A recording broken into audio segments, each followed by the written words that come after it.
Hey everyone, this is Bill Krieger from the Veterans Archives podcast, where we preserve and share the incredible stories of our nation's heroes. Catch us every Thursday at 5 p.m. Eastern on Wreaths Across America Radio, or stream anytime on Buzzsprout, Spotify, Apple Podcasts. Really, anywhere you choose to get your podcast, you should be able to find us. Be sure to like, share, and subscribe to our YouTube channel, and follow us on social media to help us reach more veterans and supporters. We are a nonprofit, and this service is completely free for veterans. Every story matters, and every voice deserves to be heard. Spread the word, honor our heroes, and join us on this mission. Follow, share, and tune in, because their story should never be forgotten. Learn more at veteransarchives.org. We'll see you there. This entire interview is with my good friend Gino D'Ambrosio. He's 100 years old, and he will be 101 just a few months after we shot this video and audio. We did this at his home with his family there, and then his family also contributed some video that they had shot over the years, and it's just amazing. We were able to kind of piece everything together and put as much of his story together as we could with his memory. But Gino, just an amazing guy. I really hope that you enjoy this interview, and then stick around because at the end there's a couple of clips from some birthday parties, and I think you'll enjoy that too. So really enjoy this. Today is Monday, interview. September 29th, 2025. We're talking with Gino D'Ambrosio, who served in the United States Army. So good afternoon, sir. How are you? Hi, how you doing? Good. So we're going to start out real simple. When and where were you born? Detroit, Michigan. Okay. About 100 years ago, maybe? Close. Yeah. So did you grow up in Detroit? In Detroit. Okay. I was adopted, and what was the name of that place, you know? St. Vincent's? The orphanage? The orphanage. I don't remember. Okay. I was put in the, what do you call it? Orphanage. Yeah. All right. I was adopted. Okay. So, Were you adopted as a baby? Yes, I was. Yeah. Okay. Did you have... Let's see, I'm trying to tell them now. Tell them the story about when your parents came to get you at the orphanage. Remember that day? Yeah, it's the Apples in Detroit. It's still there today. Mm-hmm. What's the convent? Yep. I was adopted as a 3-year-old. Uh-huh. And the people that came were not D'Ambrosio. They came and gave me. And who did most of that was my Catarina, who I thought was my... How did the... So, do you want me to fill in the... Yeah, you can help. Yeah. 'Cause I knew he would have a hard time. So, his siblings were all born in Italy. They came over on the ship. His mom had a child after him. Uh-huh. She died in childbirth. And then my grandfather died shortly thereafter. And all the kids were placed in the orphanages from different families from Italy that my Aunt Catherine had them all put in with families from the city they were in Italy. Okay. So he actually didn't know he had siblings till he was 14. He just thought they were friends. Oh, all right. Till he had a crush on his sister at the wedding, and then they had to tell him, Gino. They had to fix it. Got it. So, do you have memories of growing up, or what you did in school, or anything like that? You went to Cooley High? Yes. That, Okay. Mm-hmm. All right. Did you play any sports in school? Yeah, I played football and baseball. Okay. Cooley High School. Uh-huh. And I went to college. I went to Wayne. You went to Played Wayne? football there. Okay. So, And then when did you join the Army? Army, try to stay alive. Yeah. Do you remember how old you were? I went in the USA, and as a, what do you call it? Gunner? Paratrooper. Oh, paratrooper. All that, yeah. Okay. That was my start. Uh-huh. So I was in there, went in the Army down south. And of course, I got stuck in the war. And I went over to Europe when it was World War II. So where were you on D-Day? In behind the lines. We took the gliders in. They 101st pulled us in. Right. And I was like, they're 6 or 7 miles in. We were what we call a disruptive force. Right. Our job was to cut lines Yeah. Flip, create havoc to screw everything up. That's what we did. So that was before the invasion, like a couple hours That was before? a couple hours before. Okay. Yeah. Man, we went on those gliders and they cut us loose and down we went off the gliders. Yeah. Captain Conroy got killed right our first day. Yeah. Well, a lot of guys got killed on the way down there on the ground. Some of the guys didn't last a minute in combat. They weren't lucky. Yeah. I landed, tore in, cut woods. We were all panicking. We didn't know what the hell's going on. We didn't land where we were supposed to. Oh. It's crazy. Bedlam. Panic, So, what did I do? Yeah. I've always been a Catholic. Someone used the word defecate and excrete. I never forget that. Isn't that funny? Worst boy. And he was an old man at 30. We thought, Right. Yeah, the old man. He's 30 years old, man. He's old. Isn't that amazing? And he was all West Point. And he played it by the rules, yeah. Defecate and excrete. That's what you want us to say. I'll always remember that. You don't have to say shit. That funny out of 6, huh? Yeah. Now, why would you remember that about that poor guy? I don't know. Yeah. But you could tell he was military training. You could tell the difference, but he was West Point. Probably. Yeah. Boy, oh boy. That's crazy. It is. And then what happened after D-Day? Where did you go, or how long were you? Were you at Omaha or? Behind, I was in that area behind Right. Omaha. We were like right anywhere from 4 to 7 miles. We were behind the lines. That with 3 battalions. We had 3 battalions going. The 501st, 422nd, those were our regiments, I should say. 422nd, 422nd, 4th, 23rd. I was the 422nd regiment, yeah. It was something, yeah. Amazing. Skylights, sure, you know what the hell's going on. Panic. Oh my God. I can't imagine. It's scary, yeah. Well, you can't think about it. You got to do your job and try to do what you can, and Well, the one I can't get over is D-Day. I mean, the Bulge. We thought we were buried. We dug our foxholes because it was so damn cold. Right. Like 2 people, like you and I were partners, buddies. Yeah. And we're down, get below the freezing line. Survived. And that morning it started, the 16th. I thought it was the end of the earth that day. They opened up biggest attack of the war. All these shot and booms. What the hell was going on? Honey, it was so much artillery and noise and bombs going on. Next thing I know, boom, boom, boom. It was scary. It was scary. I wish I could interpret that noise and that noise. They had everything going. It was for the last chance to try and get back at us. Right. That morning, when nobody expected it, we thought we were going to be here till springtime, weather break, we'll get our outfit going, we'll go all the way to Berlin. And there it happened, man. And then I wake up and see that guy with that hat on, red hat, guy with his big black horns. I still remember him. Red Cross, German Red Cross. Yep. Yeah.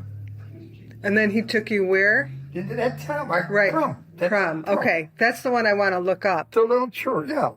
I always remember it was a little church, sleeping on a marble with straw.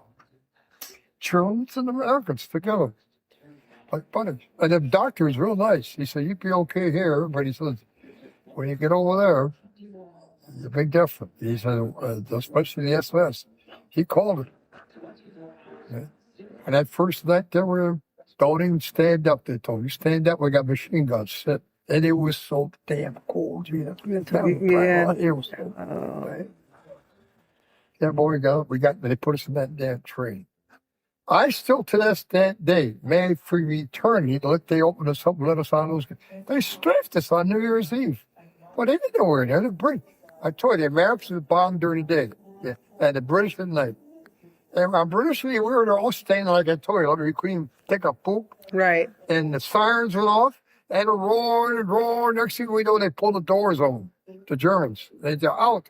We jumped, and maybe from here to the wires over there. Where the wires are, they had what do you call it? to go in the bunkers. Oh, Yeah. And they let us run in there with the German. I always remember that lady. Speaking that German, broken English. This is so sad, huh? German lady, I can barely remember what you said. But then it was the raided, or sirens went off, shut the sirens down, and they brought us all up, put us back on that fucking train like that. I thought it would be so cruel. I mean, we couldn't sit down. That's how they jammed us in there. That's how I passed my hand. Now you got to pass it down to the window. God, I can't even imagine that. People just, how could it, human race do that? Inspire, shit. I love you. Got to have a young and be tough. No survivor. kidding. Oh my God. Yeah, horrible. Yeah. Yeah, like you take one next week. You had, we pass around down, they dump it on, so back here. I'm glad you can laugh about it. It's awful. You laugh now, but you accepted it. You're 18, 19 years old. You dealt with it. It's terrible. All the people I watched them throw in trenches, the German, how could it be so cruel? And ladies whipping them. I could see them ladies putting in traps out there for the tanks. They had women, German ladies in a black outfit, and whipping them. They went, they're another culture. They were brainwashed, And these eyes seen them, and I saw them until eternity. I don't care. I can't make that up, man. No. It's there. It's hard to believe. Man. But I tell you, I felt that one moment when I spent that time with Berlin, and the Russians overcame. We were waiting for the Americans to catch up. And they were marching those Germans. So I actually had a tinge of compassion for them. Yeah. Because I knew we were free. And we were going home. Look at what they're going through now. The Russians all moving them back, what they did to them. And now them Germans going to get treated well. I mean, they end up marching them. They're taking them onto their trains and taking them back to Russia. Yeah. God forgive what they were in. God. They were starting their agony. Poor sons of bitches. Yeah. Shit happens. You can't believe, You're screaming, yelling, raping going on. It's just terrible. The Russians were mean, man. They wanted they made clear you were American. They saw that American. They treated us different. Right. Thank God. And that Russian prince, he said it. He said, Sergeant, he said, well, you're seeing they're just retaliating. You can't believe. We welcomed them, and they burned things and looted, raped our ladies. And, a lot of these guys got lost people. We're going to get revenge. It's amazing what the human being can turn into, an animal. And he can. But they treated us so good, man. That pants with that eagle and that American flag. Belakotsky, gold. Americans, they treat all the other guys like shit, man. Yeah, they don't use for it. God, boy, there's something. But that little stick about that quiet morning, the April 16th. We're laying on the ground and on the floor like this with straw. And hey, Vince, yeah, it's quiet. Yeah, what the hell's going on? Oh, open up. Nobody. Hey, they're gone. The Germans are gone. Pretty soon about that, you hear Russian tanks coming up with soldiers. And that damn truck, there's another one. The truck opened up in the tank. She was in the front turret. On the front, opened up as the Mongolian lady manning the damn machine gun in that tank. I'd like to remember that one. Never forget it. Melakotsky, Rutsky. Oh my God. And we had It's like a freedom. movie. Where you want to go? Free, guys. And hell, I think the battalion headquarters were like from here to Cruz. And we broke right in. The pots are still, your breakfast foods are still hot. They ran. Yes. Oh, And the guy I never heard that story. Yeah, Wow. the guy that was smart enough knew right where to go to the administration. honey, we pulled it out like a moving fun drawer full of our picture. We pulled it out. And I found they had my picture in there. I pulled it out. And I had that damn tag and everything. I lost it along with my other ones. Oh, yeah. I had the German tag they put on you, on your chain. But it's just like they disappeared. It was the strangest feeling, though. You were, God, so quiet. What the hell's going on? I know, because I think you told me before you would hear like the bombings, like you could hear the war. Nothing. Just, I guess. This is so quiet. It's so quiet this morning. Those Germans took off through the night. It was so strange. I said, there's no guards. They're gone. I got, hey, you opened up the gates, no guards. That damn tank put stop, shut the motor off. That damn thing was that circle in front, and that thing popped up, and then they're Benakatsky, Rutsky. A lady, Mongolian, I know. manning that machine gun in front, that little spot. Wow. A lady, a Mongolian on the machine gun.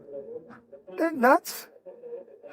But that guy told me, man, that the 16 days I spent there in Berlin, I went, oh my God, what's a transition. And you were sleeping on the airfield all that time? No, after we got liberated? Yeah, they got liberated. But yeah, they took us on the airfield and we slept right on the airport, out on the outside. And the weather was nice. Yeah. The weather broke. We had nice weather. Day we took off was like this. We're flying right back to France. It was like a movie. You couldn't find it any better. Right. Yeah. But that Russian doctor was so nice. He Sergeant said, you can't believe this. You know, because I said, after a couple of days, we got to know each other. I could be so cruel. He said, Sergeant, I have no idea. He said, we welcomed these guys. We had open hands. And they retaliated. They didn't accept us. They strafed us. They burned us. Revenge. They're taking revenge. What are you going to do? Oh, I spent all that time. But boy, it's like the whole episode of my life changed. The war stopped, the bombing was all gone. But the best thing is every day the morning, all day long, we had commanded here. We had bombers flying all day long, bombing the ground, shake, boom, boom, boom. And at night, the English, they bomb at night, the mosquito bombers. They had the porch. They got bombed day and night, man. You mean that's when you were in prison? You could hear you're talking. Yeah. Oh. I told you every day when they brought in prisoners, they got shot down or something. Yeah. If you waited within 3 or 4 hours, you could bet your house on it. The gates were open. There gets guys that get bailed out, never got shot, and got caught on the ground, and they threw them in. You look at a guy next to clean like you. He 3 hours before he was in England in a plane. We get all our news from them. Oh. They tell us, it's going to be over soon, boys. Don't worry about it. British and American got shot down. Lucky guys. Bailed out, you know. Yeah. That's amazing. Wait for the get here they come. Oh, yeah. How many got shot down today? Crazy. Why do people do that? I don't know. It makes no sense to me. I do not understand war. Yeah, at all. Fighting that level of hate for what? It's just crazy. For power, for money? I don't know. In the name of God? I don't know. It's just, and they were violent others for 100 years. The English and French killed each other. Right. They were mortal enemies. That's why if I talk to Pat, my kids will never go to war and rest on it. I think it's a waste of time. You're going to rebuild them, you're going to be friends in this way. Just 20 years ago, you're killing each other like animals. Yeah. Now, this one, you're going to be buddies. Try to explain that one. Right. Yeah. Yeah, France and Spain and England were big wars. They were enemies for years. The whole history times. That's when you got to put two together. The war's a waste of time. I guess the only good thing it stimulates the what's the word? Economy. Yeah, economy. God. You look at Berlin today, those cities. Number one, we helped rebuild them. It's American money. Right. You never know there was war there. Right. The beautiful boulevards. It's nuts. It's nuts. Yeah.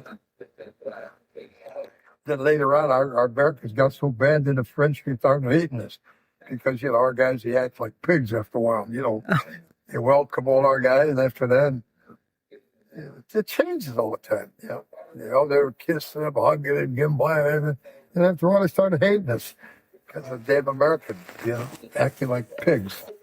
And waiting at that airport for a week couldn't happen. But the weather turned like God was on our side. All of a sudden we had food. Guys are getting sick. They're eating too fast, Oh, yeah. So, they warned us. They easy. Take it easy because, the doctors don't eat like that. Because you have to eat like that. Right. Yeah. So, boy, I don't know. I wish I could remember that doctor. But he told it all to me. We got to be pretty good friends at that time. We talked every day, and he was a fluent Russian. When I'm leaving, these poor bastards are going, and imagine what they're going to see if they get to see it of the Russians. I actually had a tinge of sympathy. Sad. So why are we doing this? Oh, well. Well, I'm just glad you made it home. Huh? So I'm just glad you made it home. Yeah. God, wait, some exciting things. And then that first night we pulled up, all the lights on, not like here. Yeah, it was all blacked out. Right. We pulled up to New York, that park that night. There's no stop or whatever. We unload you in the morning. And we were like from here to maybe the other side of the field, watching the American car lights all on America. We stand on it like, Jesus Christ, look at that. This is nice to see. We made it home. And you stayed on the ship that night? Were you still on the ship? Yeah. Next day, they put us on the Jersey. They washed us down. They gave us some fresh outfits. They gave us Army uniforms. We got out of the fatigues. Oh. They gave us Army stuff. And we got on the train and went to Chicago. And we spent a night in Chicago. Yeah. People coming up, looking at us, And we told our prisoners of war, they were just coming around us. Yeah, this group here were all our ex-prisoners of war. Yeah. And then down the road, I got on that bus in there. I took a cab home. They were just so far behind. Walking the house, cranking it. Puts on it. Got an American flag towing. He plays the Star Spangled Banner. So, I love that story. Well, they were that great. Yeah. Yeah. They were so good. They didn't know what was coming, Right. Oh, yeah, because they thought you were dead, or they didn't know, or... Well, I think they knew I was alive by then, but they knew I was coming home that day. Oh, okay. Yeah, see, I took a cab from Michigan. I took a cab from there. Yeah. Up in front. Because he cranked that thing. He had the flag. This is before the metal shit started. Yeah. But for a time, though, didn't your family think you were... They didn't know if you were dead or alive for a while? She said prisoner assumed missing in action. Yeah. Then they thought that assumed killed in action. Yeah. Then they changed back the prisoner of war. Yeah. So they knew I was going. They didn't know when. Right. The morning I showed, they didn't expect me. I walked out and got announced. I had to train from Chicago to here, Texas to Chicago. From Chicago to Detroit. They took a cab. Right in front of my house, opened the door, one of them said, he saw me. They screamed, man. He cranks that thing. Can't believe that's true. I can't believe he did that to me. That's so sweet. I guess bad as it was, like having her own son. Yeah. To me, I was her son. Yeah. Oh, well, they showed me the things they had in the paper, missing in action and all that. Oh, yeah. God, I wish we had that stuff. Yeah. Well, what about, what story? I love the one about they wanted to recruit you because you could speak Italian or something. Oh, yeah. What's that story? Gina, talk about a major choice. I was an acting sergeant then. That's why I tried not to brag, but I was so damn good that they made me... And it was overpaid. Sergeant D'Ambrosio report to battalion headquarters. I take over, go to the guy time. He came from Washington. He saw with the SSS, whatever you call it. Yeah. So if you give me says he's speaking right attack, could you take this for me? And I did fill it all out and looked it back. Qualified, sergeant. Going to ask you right now. Sense of doing something beyond your duty, special. What's that? Well, based on what I see here, you think you could pass through the tag? We dropped in behind the lines. What do you mean? He said, well, based on this, you should be able to drop you in Italy behind the lines. You're dropping as a civilian. Of course, the deal is there. You get caught. You get executed. Right. But you know what stopped it, Gina? I says, well, I hadn't had my furlough yet. I said, can you get by a week? Can I go home and see my mom and dad? If you accept, you got to come with me now, right to Washington. 2 months training. And then after that, you'll be in jail somewhere. See, I can't leave. You leave here with me. You got to come with me. You commit.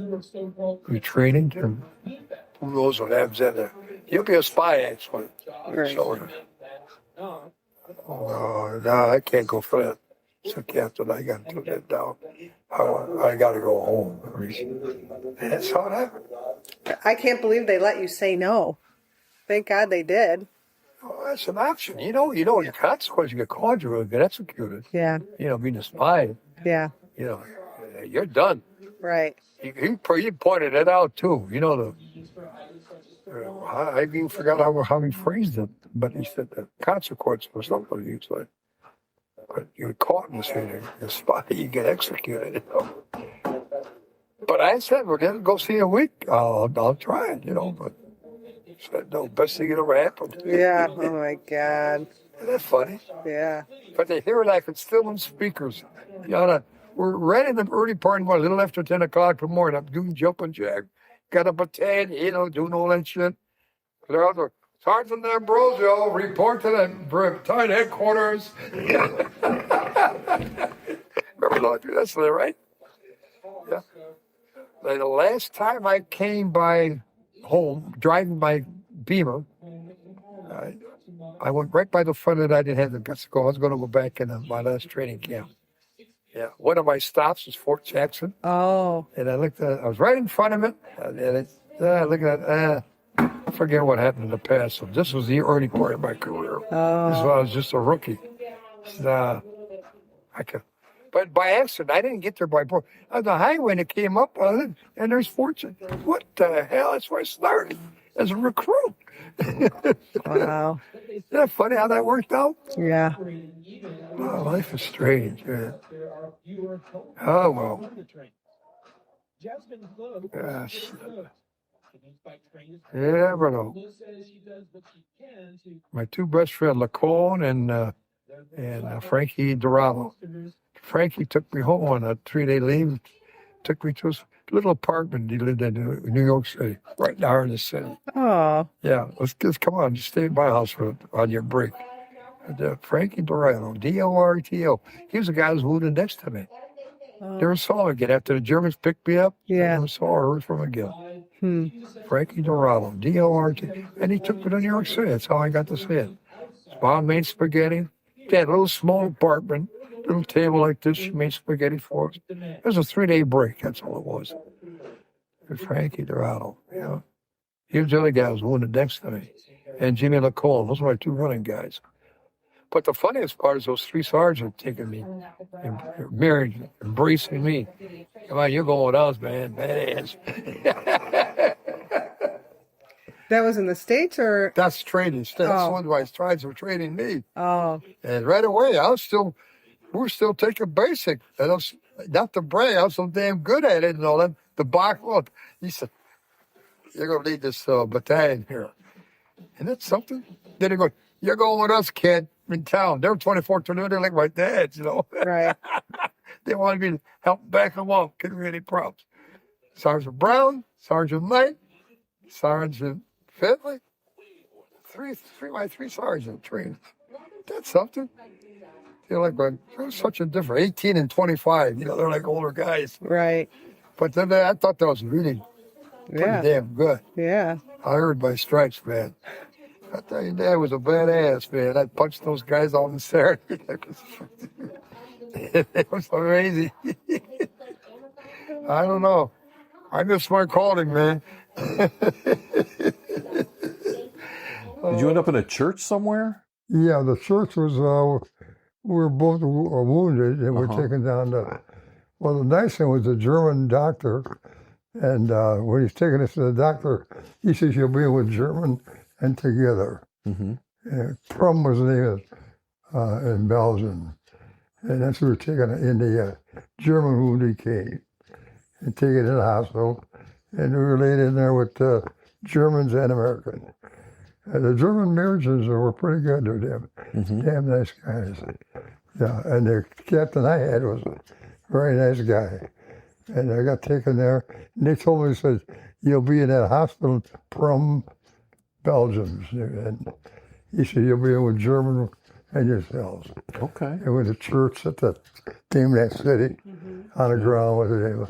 And we stuck with them till fun. At the last camp was a 3A. And it was like 3 months, one place, all over the field. Yeah. What do you call it? The lice. Lice. Oh, yeah. Terrible, all over the damn place. And staying in there, hardly no food. Let's take a quick break. Hey, listeners, we need your help to keep the Veterans Archives podcast going.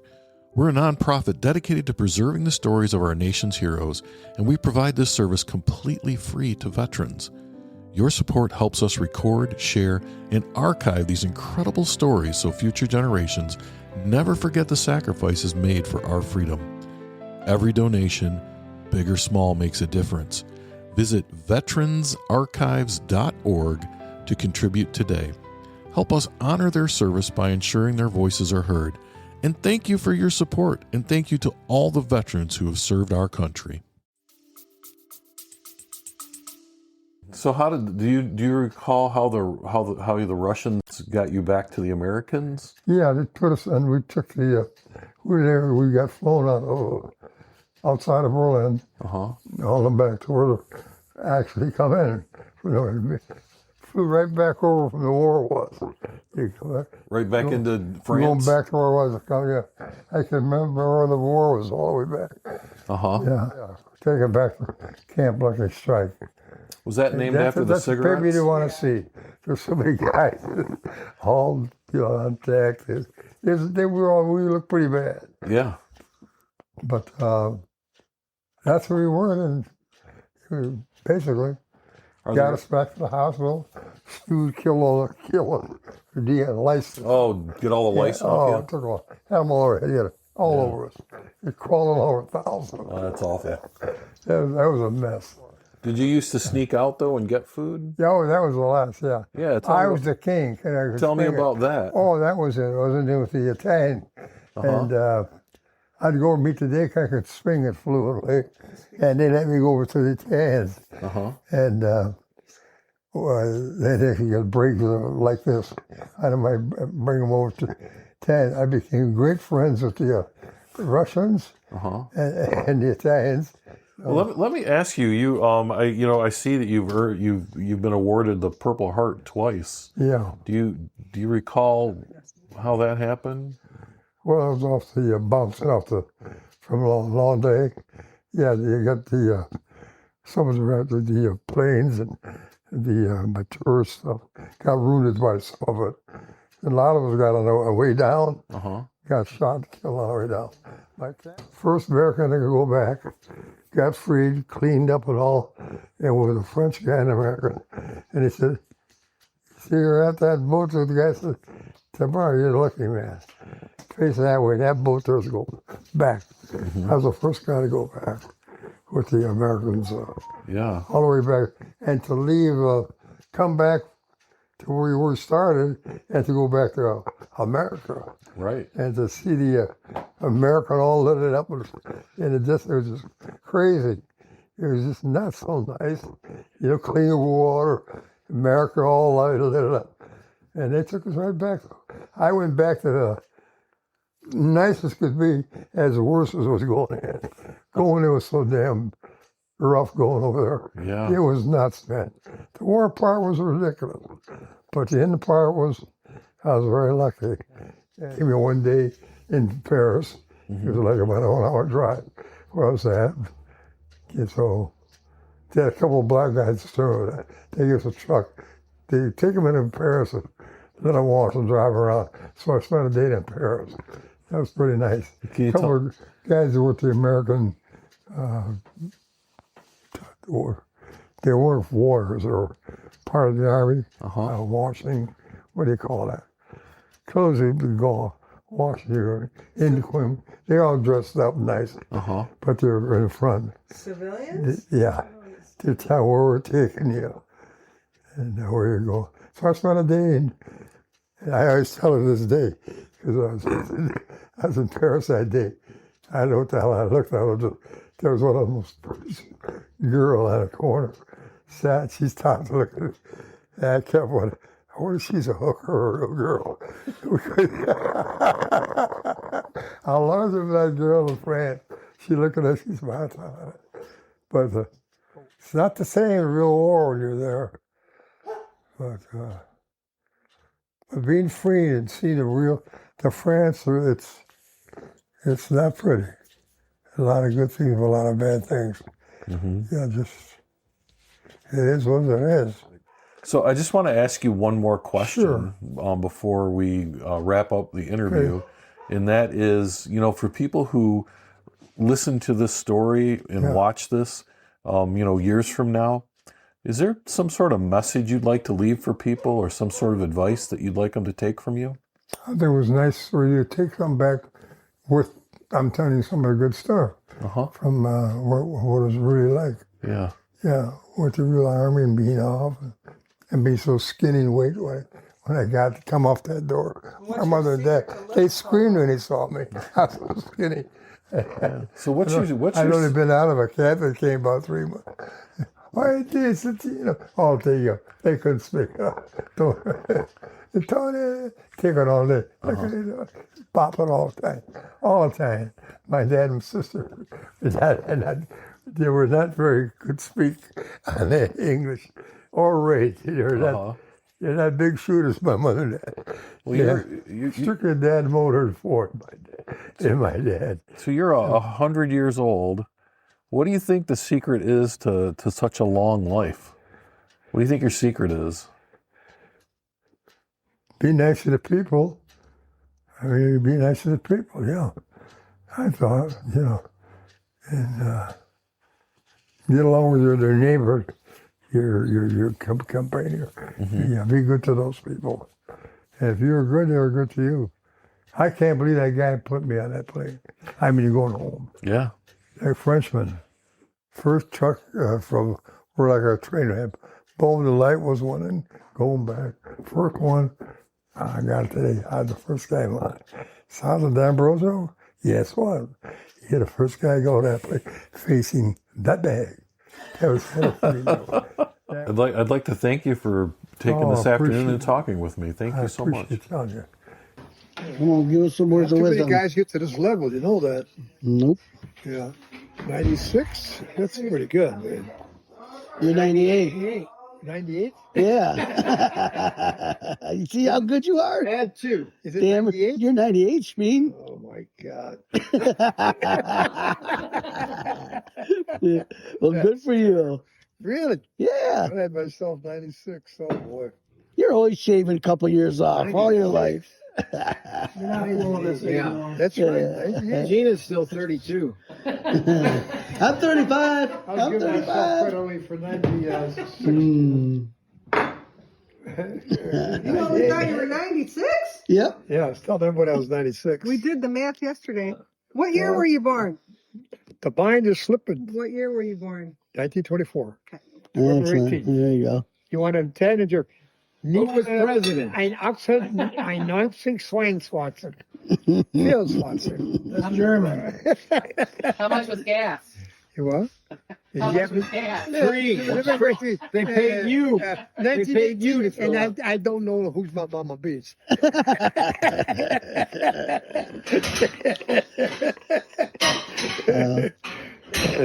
Very good, Speen. Thanks for calling. I appreciate it. I got just my kids here, and with their husbands or wives, and that's it. about 12 But that's it. At least we're having a little party. Oh, well, thanks for calling. Yeah, we're going to try and make 100. If I make 100, we're going to have a party. Okay?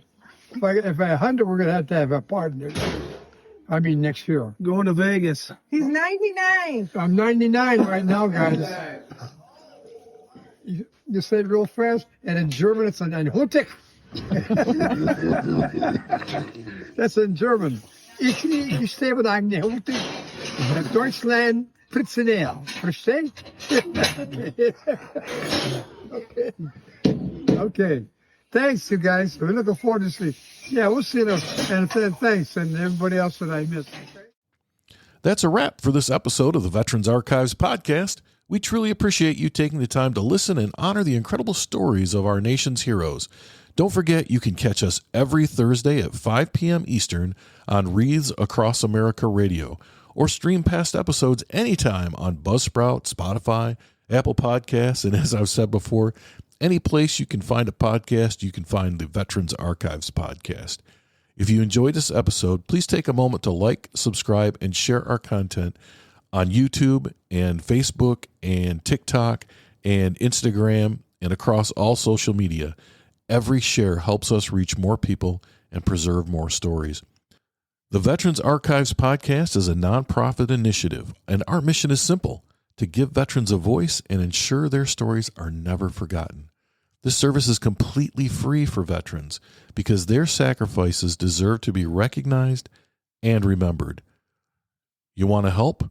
Follow us, spread the word, and if you know a veteran with a story to tell, send them our way. Visit us at veteransarchives.org to learn more about how you can get involved. Thanks again for tuning in, and most importantly, thank you to all the veterans and their families for their service and sacrifice. Until next time, take care, and we will see you on the next episode of the Veterans Archives podcast.